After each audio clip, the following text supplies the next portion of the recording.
Today, I will talk about a money-making scam, but it is not a clean way to make money.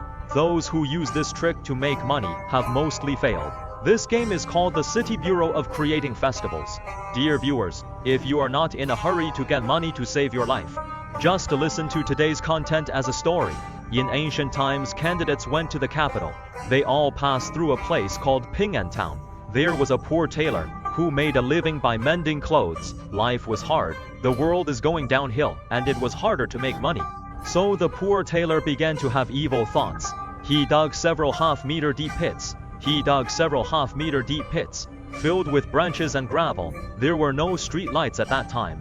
Many candidates were on their way at night. They inevitably fell into the pits. Clothes were torn by branches, and their shoes and socks were scratched by stones.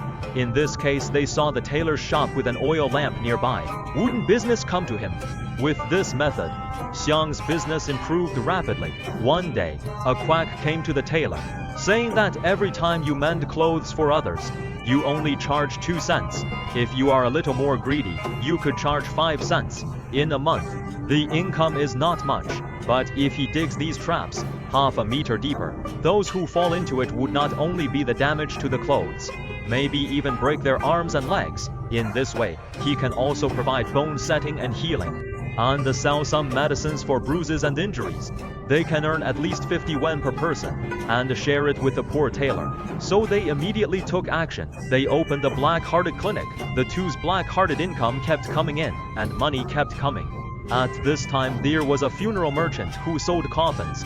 He came to interview. The merchant said with a smile, "Dig the trap deeper.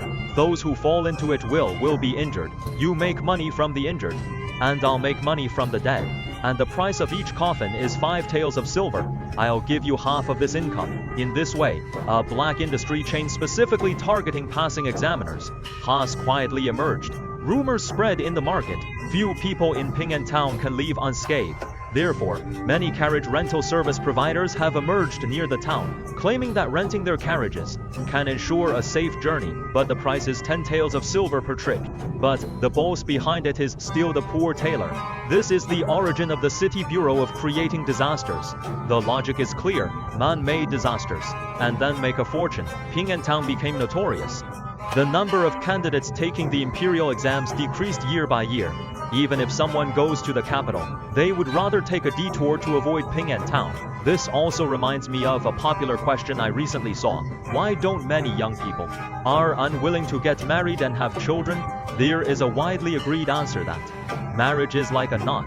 Dowry is a knot, buying a house is a knot, and children's milk powder and education are all money after getting married. So getting married, I can't do anything else for the rest of my life, just to get through. Why did the older generation didn't have so many harsh requirements when getting married? But now, there are so many traps that hurt both body and mind. Who dug these pits? It is actually easy to identify.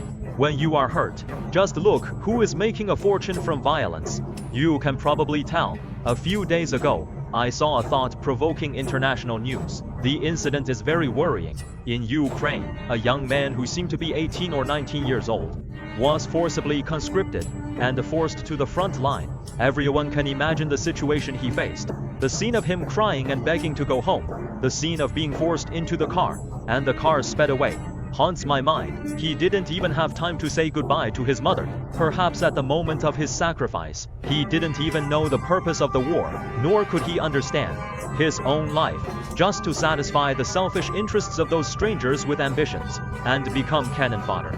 Now I begin to understand a fact. The so-called democratic and free country is actually the one who digs traps on the road, under the guise of keeping you safe, and rents you expensive carriages. Throughout all walks of life, strategy is everywhere.